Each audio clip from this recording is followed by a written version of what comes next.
Master minds commerce చదవాలనుకునే 10th inter విద్యార్థుల తొలి ఎంపిక.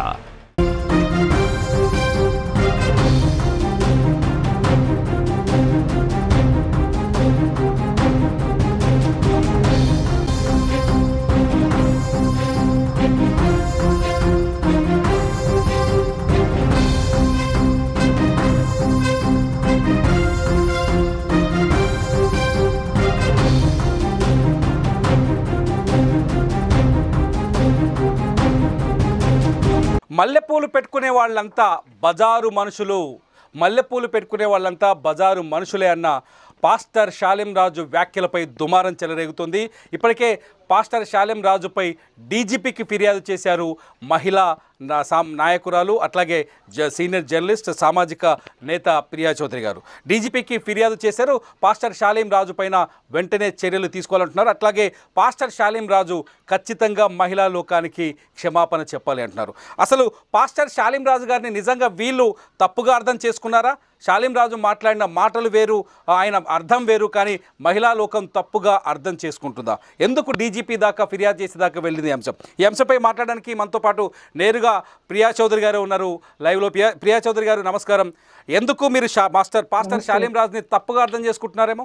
మీరు చెప్పారా, నేను ఒక్కదాన్ని అర్థం చేసుకున్నానా? ఇవాళ తెలుగు రాష్ట్రాల్లో మహిళలతో పాటు పురుషులందరూ కూడా ఎందుకు బగ్గుమన్నారు? ఎందుకు ఆయన మీద 400 కేసులు ఎందుకు ఆయన మీద పెట్టవలసి వచ్చింది? ప్రియా చౌదరి తప్పుగా అర్థం చేసుకుంది కాదు, ఆయన తప్పుగా మాట్లాడడం వల్ల మీరు ఫిర్యాదు చేశారా అని అడగండి. ఏం తప్పుగా మాట్లాడారు అనేది యావత్ రాష్ట్ర రెండు తెలుగు రాష్ట్రాలే కాదు, తెలుగు వాళ్ళు ఎక్కడ ఉన్నా కూడా ప్రతి ఒక్కళ్ళు దీన్ని ఖండిస్తున్నారు. నాట్ ఓన్లీ ప్రియా చౌదరి ఒక్కటే తప్పు అని అనుకోకండి, తప్పు తప్పే. ప్రియా చౌదరి ఎప్పుడైనా సరే తప్పును ఖండించడానికి ముందు ఉంటుంది, ఉండే తీరుతుంది. చెప్తున్నారు కొందరు యువతులు కావచ్చు, లేకపోతే అనుకోని పరిస్థితులు, కొందరు తప్పుడు మార్గంలో వెళ్ళిన వాళ్ళు అటువంటి దారుల్లో వెళ్లకుండా ఉండేందుకు మాత్రమే షాలేం రాజు ఈ మాటలు చెప్పారు. వాళ్ళని ఉద్ధరించడం కోసం చెప్పిన మాటలు మీరు తప్పుగా అర్థం చేసుకున్నారంటే? ఒక్క మాట నేను చెప్తానండి. ఇప్పుడు ఆయన బజారు మనుషులు కాదు అనేటటువంటి వ్యాఖ్యతోటే వచ్చినటువంటి వ్యవహారం ఇది, అవునా కాదా? ఆయన ఆ మాట ఎందుకు మాట్లాడాలి? మీరేమన్నారు, సంస్కరణ వైపు నడిపించడానికి అన్నప్పుడు, అమ్మ ఇక్కడ అందరూ పువ్వులు ఏవైతే ఉన్నాయో, పువ్వులు, బొట్టు ఇవన్నీ త్యాగం చేసి, సర్వం త్యాగం చేసి ఆ యొక్క ప్రభువుకు అంకితమైన ఉన్నటువంటి మహిళలే ఉన్నారయ్యా. నువ్వు ఇక్కడ ఈ యొక్క ఇది ఏదైతే పెట్టుకొని ఉన్నావో నీకు వేరే చోట అనేటటువంటిది నువ్వు చూసుకో అని చెప్పడం వేరు, బజారు సంబంధులు కారు అని అంటే ఏంటి అర్థం? పోనీ మీరు చెప్పండి, యాజ్ ఎ జర్నలిస్ట్ మీరు చెప్పండి, మీనింగ్ చెప్పండి. ఎందుకంటే మనందరం జర్నలిజం ఫీల్డ్ లో ఉన్నాం. ఏ పదం ఎక్కడ వాడాలో, ఏ పదం ఎలా వాడాలో, ఏ పదానికి అర్థం ఏమిటో తెలియకుండా, అర్థం తెలియనంతగా ఇన్ని సంవత్సరాలు ఒక విశ్లేషకురాలుగా నేను ఇక్కడ కూర్చోలేదు. ఓకే, ప్రియా చౌదరి గారు, నేను ఒక వాయిస్ వినిపిస్తాను. నేను ఎవరైతే ఒక జోసెఫ్ డానియల్ అనే ఒక పాస్టర్ని నేను ఆయన్ని ఈ అంశంపై వివరణ అడిగాను. ఒకసారి ఆ వాయిస్ విందాం. చిలకలూరిపేటకు సంబంధించి వినండి. అక్కర్లా అతని కోసం టైం వేస్ట్ చేయకండి, అస్సలు టైం వేస్ట్ చేయకండి. ఎందుకనంటే తెలియని విషయం ఏంటంటే మిస్టర్ డానియల్ చాలా పెద్ద లాయర్ అని చెప్పేసి అని ఫీల్ అవుతున్నాడేమో. ఇట్లాంటి చెట్టు కింద ప్లేడర్లు మా దగ్గర చాలా మంది ఉన్నారు. అండర్స్టాండ్? పాయింట్ నెంబర్ 1, అతనికి లా తెలుసా? అసలు అతను ఏం చేస్తున్నాడు? డానియల్ గారు ఆయన పేరండి షాలేం రాజు గారు ఏదో డానియల్ గారు నన్ను మోసేస్తున్నారు, నన్ను కాపాడేస్తున్నారు, వీళ్ళందరితోటి లా మాట్లాడేస్తున్నారు, కేసులు వేసేస్తామని మీరు అనుకుంటున్నారేమో, ఆయన అనుకుంటున్నాడేమో. షాలేం రాజు గారికి తెలియాల్సిన విషయం ఏంటంటే డానియల్ షాలేం రాజు గారిని ఇంకా రొచ్చులోకి లాగుతున్నాడు తన వ్యాఖ్యల వల్ల. మీరు మళ్ళీ ఆ వ్యాఖ్యలు నేసి ఆ ముఖం చూడాల్సిన అవసరం నాకు. I don't want waste my time. మీరు నన్ను అడగండి, నేను చెప్తా. అతను మాట్లాడుతున్న మాటలు నేను విన్నాను, నేను చూసే మాట్లాడుతున్నా. మళ్ళీ పదే ఆ ముఖం చూడడానికి నా శ్రీరాముడి ముఖమే ఏమన్నా పద్దాక చూడడానికి? నా ముఖాలు పెట్టుకొని చూసుకుంటున్నారు కదా వాళ్ళ ఛానల్లో పెట్టుకొని. పొద్దున్నే లెగిస్తే నా ముఖం చూడకపోతే పాపం వాళ్ళకి పొద్దు గడిచేటట్టు కనపడట్లా. పదే చూడడానికి నా రాముడి ముఖం చూస్తా, నా కృష్ణుడి ముఖం చూస్తా, ఇంకా చెప్పాలంటే అద్భుతమైన మహిళామణుల ముఖం చూశాను అని అంటే కనీసం నాకు ఇన్స్పిరేషన్ వస్తుంది. ఇలాంటి వాళ్ళ ముఖాలు చూస్తూ నేను కూర్చొని నా టైం వేస్ట్ చేయను. పాయింట్కి వస్తున్నాను. మాట్లాడుతున్న మాట ఏంటి? వెనక్కి తీసుకోను. వెనక్కి నన్ను మాట్లాడనివ్వండి. వెనక్కి తీసుకోము, మేము మాట్లాడింది కరెక్టే, బజారు మనుషులే, బజారు పూలు పెట్టుకున్న వాళ్ళు బజారు మహిళలే అని మాట్లాడుతున్నారు. ఆయన ఒక మహిళని విమర్శించేటటువంటి హక్కు అతనికి ఎవరిచ్చారు? యాజ్ ఎ లాయర్ అతనికి లా అనేది తెలియదా? ఒక మతాన్ని కించపరుస్తూనో లేకపోతే ఒక మతాన్ని ప్రేరేపితం చేస్తేనో మనుషుల్ని ఉన్మాదులుగా తయారు చేయడానికో అతని వ్యాఖ్యలు శాలెం రాజు గారి మడ చుట్టూ చుట్టుకుంటున్నాయి. ఆ విషయం చెప్పండి. ప్రియా చౌదరి గారు చాలా స్పష్టంగా ఒక సందర్భానుసారము లేకపోతే ఒక సందర్భంలో చెప్పిన వ్యాఖ్యలే తప్ప మహిళల్ని ప్రత్యేకంగా ఉద్దేశించి చెప్పిన వ్యాఖ్యలు కావు అనేది వాళ్ళ వాదన. ఈ వాదన అబద్ధం అనుకుంటున్నారా? కొన్ని సందర్భాల్లో కొన్ని ఉదాహరణలు చెప్పాల్సి వస్తుంది కదా. ఏమండి, ఆయన ఏ సందర్భంలో మాట్లాడాడో చెప్పండి. మొత్తం వీడియో రిలీజ్ చేయమని చెప్పండి. అప్పుడు మళ్ళీ మాట్లాడదాం. మనం అర్థమైందా? అప్పుడు మళ్ళీ మాట్లాడదామండి. ఇవన్నీ ఎందుకు మాట్లాడుతున్నారు? వీళ్ళందరూ ఎందుకు మాట్లాడుతున్నారు? అసలు ఎవరు వ్యాఖ్యలు చేశారో వాళ్ళు వచ్చి ఎక్స్ప్లెనేషన్ ఇవ్వాలి. కానీ అరే వాడు హత్య చేశాడు నేను జైలుకు పోతా అన్నట్టు ఉంది వీళ్ళ వ్యవహారం. మా వాడు హత్య చేశాడండి, కాకపోతే హత్య ఎందుకు చేశాడంటే కాబట్టి అంటే కాదు.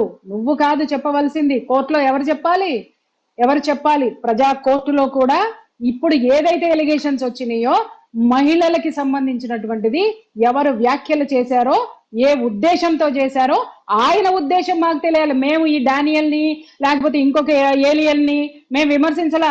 మాకు వీళ్ళు ఎవరో కూడా తెలియదు. అసలు ఆ శాలెం రాజు కూడా నాకు తెలియదు.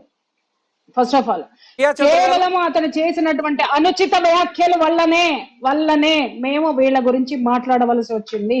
ఇంకొక విషయం, మతానికో దేనికో అంటగడుతున్నారు. నేను ఎన్ని సంవత్సరాల నుంచి తెలుసు మీకు తిరుమల రెడ్డి గారు? మీ సుమన్ టీవీలో నేను ఎన్ని సంవత్సరాల నుంచి నా ప్రయాణం ఉంది. ఎప్పుడైనా నేను మతాల గురించి మాట్లాడింది మీరు విన్నారా? ఎప్పుడైనా ఒక మతం వైపు నేను వకాలత్తు పుచ్చుకుని మాట్లాడింది ఎప్పుడైనా విన్నారా? కొన్ని వేల ఎపిసోడ్స్ ఉన్నాయి. కానీ వాళ్ళు అంటున్నారు ఒక వర్గాన్ని ఇందులో తక్కువ చేయడం కోసమో ఒక వర్గాన్ని పైన దాడి చేయడం కోసమో ఇటువంటి తప్పుడు ప్రచారాలు చేస్తున్నారు మరొక వర్గం అని చెప్పేసి. ఇది అబద్ధమా? వాళ్ళ ఉద్దేశం ఏముందో ఆ ఉద్దేశాన్ని జనాలకి ఆపాదించే ప్రయత్నం చేస్తున్నారు. ముందు అది వెనక్కి తీసుకోమని చెప్పండి. వాళ్ళు పదే మాట్లాడుతూ ఎస్ బజారు మనుషులను అన్నారండి, బజారు స్త్రీ. నువ్వెవడరా చెప్పడానికి బజారు స్త్రీ అని? Who are you to tell that? బజారు స్త్రీ అని ఎవరిని నువ్వు ఉదహరిస్తావు? ఆ పదే మాట్లాడుతున్నారు. రోడ్ల మీద తిరగమంటావా ప్రియా చౌదరి పిచ్చి వేషాలు వేసుకుంటూ అని మాట్లాడుతున్నారు. మీరెవర్రా? ఎవరి జీవితం వాళ్ళది. ఇంకొక విషయము, ఇదే ప్రియా చౌదరి ఆడపిల్లల్ని పద్ధతిగా బ్రతకమని చాలా సార్లు చెప్పింది. అలాగే భార్యలు తప్పు చేస్తుంటే కూడా మీరు ఇది చెయ్యొద్దు అని కొన్ని వందల ఎపిసోడ్స్ ఉన్నాయి. నేను కూడా ఒక మహిళను సంస్కరించిన దాన్నే. కానీ ఇంత బజారుతనంగా వ్యాఖ్యానించి దాన్ని సంస్కరణ అనేటటువంటి పేరు పెట్టుకుంటే ఇక్కడ చెవిలో పువ్వులు పెట్టుకున్న వాళ్ళు ఎవరు లేరు. కానీ మీ వాళ్ళు చేస్తున్న ఇంకొక ఆరోపణ ఏంటంటే ఇతర వర్గంలో కూడా మరో వర్గంలో కూడా ఇటువంటి సంఘటనలు జరిగాయి. చాలాసార్లు పువ్వుల విషయంలో చాలా కామెంట్స్ చేశారు. అయితే వాళ్ళని మీరు పట్టించుకోలేదు.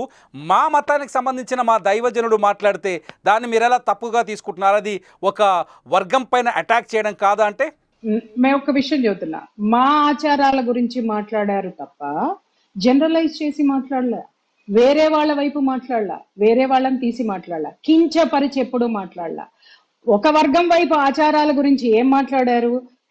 తిరుపతికి సంబంధించినటువంటి వారు మాట్లాడిన మాటలనే కదా వీళ్ళు, ప్రధాన అర్చకులు మాట్లాడిన మాటలనే కదా వీళ్ళు పదే చూపిస్తున్నారు.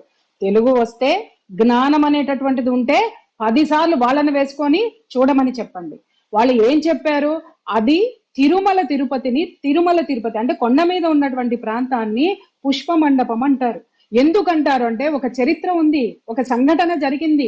స్వామి అక్కడ ఒక 2 భార్యాభర్తలు స్వామి పూజ కోసము చాలా కష్టపడి పువ్వులు పెంచుతూ నీళ్లు సరిపోకపోతే అతను చెరువు తవ్వడానికి భార్యాభర్తలు 2 పూనుకున్నారు. అప్పుడు స్వామి ప్రత్యక్షంగా వాళ్ళకి సాయం చేశారు. ఎందుకు సాయం చేశారు? నిండు చూలాలైనటువంటి స్త్రీ స్వామికి పూజకి పుష్పాలు మొక్కలకి పువ్వులు పోసి పుష్పాలు స్వామి కోసం పండించాలి అని చెప్పి ఆమె కూడా నిండు చూలాలని కూడా చూడకుండా స్వామి మీద ఆరాధనతో భక్తితో చేసిన సేవకి స్వామి స్వయంగా దిగి వచ్చి చేసిన సేవ స్వామి పెంచుకున్నటువంటి మొక్కలు. కాబట్టి అక్కడ ఉన్నటువంటి ఏ పుష్పమైన, నన్ను సాంతం చెప్పనివ్వండి తిరుమల రెడ్డి గారు, మీకు కంగారు ఎక్కువగా ఉంది. ఎందుకంటే వాళ్ళు అడిగిన ప్రశ్నలన్నిటికీ సమాధానాలు కోర్టులో చెప్తాము. ఆయన కోర్టు అంటున్నాడు కదా, అక్కడే చూసుకుంటామని చెప్పండి. మీరు అడిగిన దానికి నేను క్లియర్ గా చెప్తా, జనాలకు కూడా తెలియాలి కదా. మీరు నేను మాట్లాడుకుంటున్నది కాదు ఇక్కడ, జనం మొత్తం చూస్తున్నారు. ఎవరు చూస్తున్నారు? మీరు అనుకున్న ఒక వర్గం కాదు, అవతల వర్గం వాళ్ళు నన్ను వాచ్ చేస్తున్నారు, వాళ్ళకి తెలియాలి. అక్కడ పూసేటటువంటి ప్రతి పువ్వు స్వామికే అది అర్పితము అనేటటువంటి ఒక నియమాన్ని అందరం పెట్టుకున్నాము. ఈ జనరేషన్ కి అది తెలియదు కాబట్టి చాలా మర్యాద పూర్వకంగా దాన్ని గుర్తు చేస్తూ వస్తున్నారు. ఇంకొక విషయం ఏంటి అనంటే, నోముల్లోనూ వ్రతాల్లోనూ కూడా ఇది మేము అంతగా వాటిని పెట్టుకోం. ఎందుకు అనంటే, ఒక స్త్రీ మా నోములు వ్రతాలకి ఒక చర్య, ఒక క్రతువు ఉంటుంది.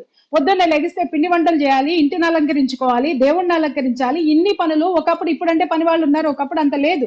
స్త్రీ ఇవన్నీ చేసుకోవాలి. మళ్ళీ అలంకరణ చేసుకునేటటువంటి విషయంలో కాలాతీతం అవుతుందని చెప్పి, అమ్మ నువ్వు మామూలుగా అలంకరించుకొని ఇవన్నీ అవసరం లేదు, సింపుల్ గా వచ్చి కూర్చొని భగవంతుడికి ఏం కావాలో అది చెయ్యి అనే వెసులుబాటు, అది నియమం కాదండి, ఒక వెసులుబాటు అనేటటువంటిది ఇచ్చారు. పూర్తిగా చదువుకొని తెలుసుకొని మాట్లాడాలి. మీరు చాలా సింపుల్ గా లైటర్ వేలో మాట్లాడిన మాటలు, చాలా తేలికగా తీసుకోవాల్సిన మాటల్ని సీరియస్ గా తీసుకొని ఇది ఫిర్యాదుల దాకా తీసుకెళ్లారంటే దీని వెనుక వేరే ఉద్దేశం ఏమైనా ఉందా? ఉంది, ఖచ్చితంగా ఉంది. ఎందుకు అనంటే, అతను మాట్లాడినటువంటి బజారు మనుషులు, బజారు సంబంధులు అనేటటువంటిది 100% ఆక్షేపణీయం. ఒకటి మాట్లాడింది కాక దాన్ని బయట పెట్టినందుకు చెంచాగాళ్ళని పిలిచి వాడు ఏమి థంబ్నైల్స్ పెట్టి మా మీద వీడియోలు చేయించాడండి చెప్పండి. ఒక మహిళని మేము కించపరచలేదు అని మాట్లాడుతూ, మరి ఇంకొక మహిళ మీద మీరు చేసేటటువంటిది ఏంటి? ఇంకొక మహిళల మీద మాట్లాడిన ప్రతి ఒక్క మహిళ మీద వీళ్ళు చేసినటువంటి వీడియోలేంటి? మేము వకాలత్తు పుచ్చుకున్నది మహిళల్ని. మీరు కావాలంటే నా చర్చలు ఈ టీవీలో ఉన్నటువంటి ప్రతి చర్చని తీసుకోండి. నేను ఒక వర్గం తరపున వకాలత్తు పుచ్చుకోవాలి, అతను మహిళలందరినీ అన్నాడు అనే నేను మొదటి నుంచి మాట్లాడుతున్నాను. నేను నాట్ ఓన్లీ ఒక వర్గం, అంటే హిందూ స్త్రీలు మాత్రమే పెట్టుకుంటున్నారా? ముస్లిం మహిళలు పెట్టుకోరా? వాళ్ళ పెళ్లిళ్ళలో చూడండి ఎంత చక్కగా అలంకరించుకుంటారు. పూలకు వాళ్ళు ఇచ్చినటువంటి ప్రాధాన్యత హిందువులు ఎంత ఇస్తారో వాళ్ళు అంతే ఇస్తారు, అలాగే క్రైస్తవులు కూడా ఇస్తారు. ఇక్కడ అతను చెప్పవలసింది ఏంటంటే, నా చర్చిలో నా దగ్గర ఇలాంటివి నిషిద్ధమైనవి అని చెప్పుకోమని చెప్పండి. ఎవరికి ఆక్షేపణీయం కాదు. మీ యొక్క నియమాలు మీరు చెప్పుకోవడం వల్ల ఆక్షేపణీయం కాదు. జనరలైజ్ చేసి మాట్లాడితేనే అది అందరికీ వర్తిస్తుంది. మైండ్. ప్రియా చౌదరి గారు, మీరు ఏం కోరుకుంటున్నారు? ఒకవేళ షాలేం రాజు దీనిపైన స్పందించాలని కోరుకుంటున్నారా, లేకపోతే ఆయనని శిక్షించాలని కోరుకుంటున్నారా, లేకపోతే ఆయన పైన చర్యలు ప్రభుత్వం తీసుకోవాలని కోరుకుంటున్నారా? సార్, ఒక్క విషయం నేను చెప్తా, మీరు ఎన్నన్నా చెప్పండి. ఈ రోజు సోకాళ్ళు అనేటటువంటి క్రిస్టియన్లు, ఈ పాస్టర్లు, వీళ్ళందరూ కూడా ఎవరండి? వీళ్ళ మూలాలు ఎక్కడవి? భారతీయులే. ఇప్పుడు ఒక వర్గం అని మాట్లాడుతున్నారు కదా, నేను వస్తున్న భారతీయుడు. భారతదేశం యొక్క ఆచారం ఏదుందో, వ్యవహారాలు ఏమున్నాయో ఒకప్పుడు వీళ్ళందరూ కూడా అవి పాటించినటువంటి వాళ్లే. కాబట్టి వీళ్ళందరూ మా సహోదరులే. ఇప్పుడు ఆయన మాట్లాడినటువంటి మాట అందరికీ వర్తిస్తుంది. ఆయన వచ్చి మాటల్ని వెనక్కి తీసుకోవాలి. అవి ఏ సందర్భంలో మాట్లాడాడనేటటువంటి విశ్లేషణ కంటే కూడా వాటిల్ని ఆయన ఎందుకు మాట్లాడి ఇంతమంది మనోభావాలు దెబ్బతీసినందుకు ఖచ్చితంగా మహిళలకి ఆయన క్షమాపణ చెప్పాలి. అంతేగాని కేసులు పెట్టాలి, పనిష్మెంట్లు తీసుకోవాలి అనేటటువంటి నిర్ణయాలు ఎందుకు తీసుకున్నాం సార్? మేము పెట్టాలి అనుకుంటే ఈయన వీడియో బయటికి రాగానే ఇలాంటి యదవ చర్చలు పెట్టకుండా డైరెక్ట్ గా వెళ్ళి పెట్టేటటువంటి కెపాసిటీ నాకుంది. మీకు తెలియని విషయం కాదు. వీళ్ళేదో చెప్పి మేము నోటీసులు పంపిస్తాం, మేము అది చేస్తాం, మేము ఇది చేస్తాం. చూడండి, ఇప్పుడు మాట్లాడుతున్నారే మేము లాయర్లం అని చెప్పి మాట్లాడేటటువంటి గొంతుకులు ఉన్నాయి చూసావా?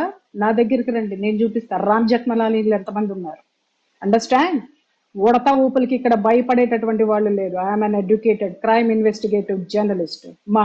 మహుల్ని క్రిమినల్స్ ని క్రిమినల్ యాటిట్యూడ్స్ తో ఢీకొట్టొచ్చింది దాన్ని నేను. అండర్స్టాండ్? ముందు వీళ్ళని చదువుకోమని చెప్పండి. మీరు మానవత్వంతో వస్తే ఖచ్చితంగా మానవత్వంతో మన్నించడం అనేటటువంటిది ఉంటుంది. లేదు మీరు లా అన్నారనుకోండి, ఆ లా ప్రస్ఫుటంగా మాకు తెలుసు, ఖచ్చితంగా మాకు తెలుసు.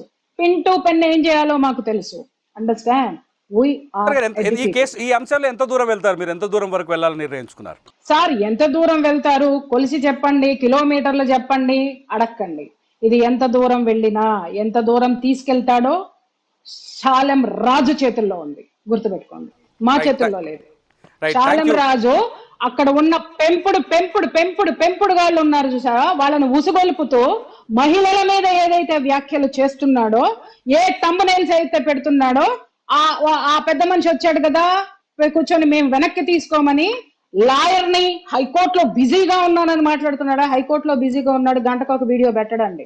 వాళ్ళ లాయర్లను చూడండి, నేను ఫోన్ చేస్తాను, అమ్మ రేపు మాట్లాడతా, ఎల్లుండి మాట్లాడతా, అర్జెంట్ మెసేజ్ ఏమైనా ఉంటే మెసేజ్ పెట్టు బంగారు తల్లి అని చెప్పేసి అని మాట్లాడతారు.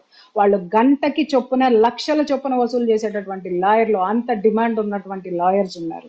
ఇలాగా కూర్చొని గంటకొక వీడియో పెట్టుకుంటూ చిల్లర థంబ్నెయిల్స్ పెట్టుకుంటూ చిల్లర వ్యాఖ్యలు, నన్ను మాట్లాడనివ్వండి, చిల్లర వ్యాఖ్యలు చేసుకుంటూ కూర్చునేవాడిని లాయర్ అనరండి. అండర్స్టాండ్? నేను పెద్ద పోటుగాడిని, పుడింగిగాడిని, పీకేస్తానని చెప్పి ఆడ కూర్చొని అందరినీ తోలుకుంటూ వీడియోలు చేపించి పెట్టుకుంటా ఉన్నాడు. ఆ వీడియోలన్నీ రేపొద్దున మీకే కొట్టాయి, మీ యొక్క శాలెం రాజు గారి ఆ యొక్క దీని కిందకే వస్తాయి. పాపం వాళ్ళకి తెలియదు, ఎందుకంటే వాళ్ళని ఒక ఘోషాలో పెట్టారు. వాళ్ళకు ఒక చదువు మీద ధ్యాస లేదు, ధ్యాస లేకుండా చేశారు. వాళ్ళకి ప్రపంచం అంటే ఏంటో ధ్యాస లేకుండా చేసినట్టున్నారు. కేవలము పరలోకము, ప్రభువు, శాలెం రాజు మాత్రమే ఉన్నట్టున్నారు. కానీ ఆ ప్రభువు కూడా హర్షించడు అనేటటువంటిది ఒక మహిళను విమర్శిస్తే హర్షిస్తాడని ఎక్కడైనా ఉండనో? అన్ని బైబిల్లో వాక్యములు చెప్తున్నారు కదా, వ్యాఖ్యలు ఉంటే చూపించమని చెప్పండి, అప్పుడు మళ్ళీ ఇంకొక యుద్ధం స్టార్ట్ అవుతుంది. ప్రియా చౌదరి గారు, లాస్ట్ క్వశ్చన్, అంటే ఓన్లీ శాలెం రాజు గారి పైన ఈ పోరాటం కొనసాగుతుందా, లేకపోతే ఆయనకి ఇప్పుడు మద్దతు ఇస్తూ మాట్లాడుతున్న వాళ్ళు, లేకపోతే సోషల్ మీడియాలో మిగతా వాళ్ళని టార్గెట్ చేస్తున్న వాళ్ళపైన కూడా మీ పోరాటం సాగుతుందా? నేను ఒకటే చెప్తున్నాను సార్, ఎవరు మొదలు పెట్టారో వాళ్ళు పులి స్టాప్ పెట్టాలి. పులి స్టాప్ పెట్టలేదనుకోండి, ఏది వస్తుందో. ఇప్పుడు మనం ఒక ప్రయాణం చేస్తున్నాం సార్, బస్సులోనే వెళ్తున్నాము. మీరు బస్సులోనే ప్రయాణం చేస్తారా? మధ్యలో ఎక్కడ దగ్గర ఆకలేస్తుందా అని అంటే ఖచ్చితంగా దిగుతాం సార్, ఖచ్చితంగా దిగుతాం. ఆకలేస్తుంది, బస్సు ఆ యొక్క మిగిలిన ప్రయాణికులతో కూడా మనం చేస్తాం. అలాగే ఎన్ని మజిలీలు ఉండాలో అన్ని మజిలీలు ఉంటే, ఎంతమంది ఉన్నారో అంతమంది తోటి కేసులు. Right, thank you much Priya Chaudhary గారు, మీ అభిప్రాయాన్ని మాతో పంచుకున్నట్టు. ఇది చూడాలి, శాలిం రాజ్ ఇప్పటికే ప్రియా చౌదరి గారు ఇప్పటికే డీజీపీకి, మహిళల తరపున డీజీపీకి ఫిర్యాదు చేశారు. ఈ వ్యవహారం పైన అనేక మంది కేసులు కూడా పెడుతున్నారు. శాలిం రాజు వ్యాఖ్యల్ని తీవ్రంగా ఖండిస్తున్నారు. ఈ అంశంపైన శాలిం రాజు స్పందిస్తారా? మీరేమనుకుంటున్నారు? ప్రేక్షకులుగా మీరేమనుకుంటున్నారు? శాలిం రాజు స్పందిస్తే ఎలా స్పందించాలని కోరుకుంటున్నారు? మీ అభిప్రాయాన్ని వీడియో కింద ఖచ్చితంగా కామెంట్ చేయండి. అప్డేట్స్ కోసం Suman TV live, Suman TV digital live చూస్తూనే ఉండండి.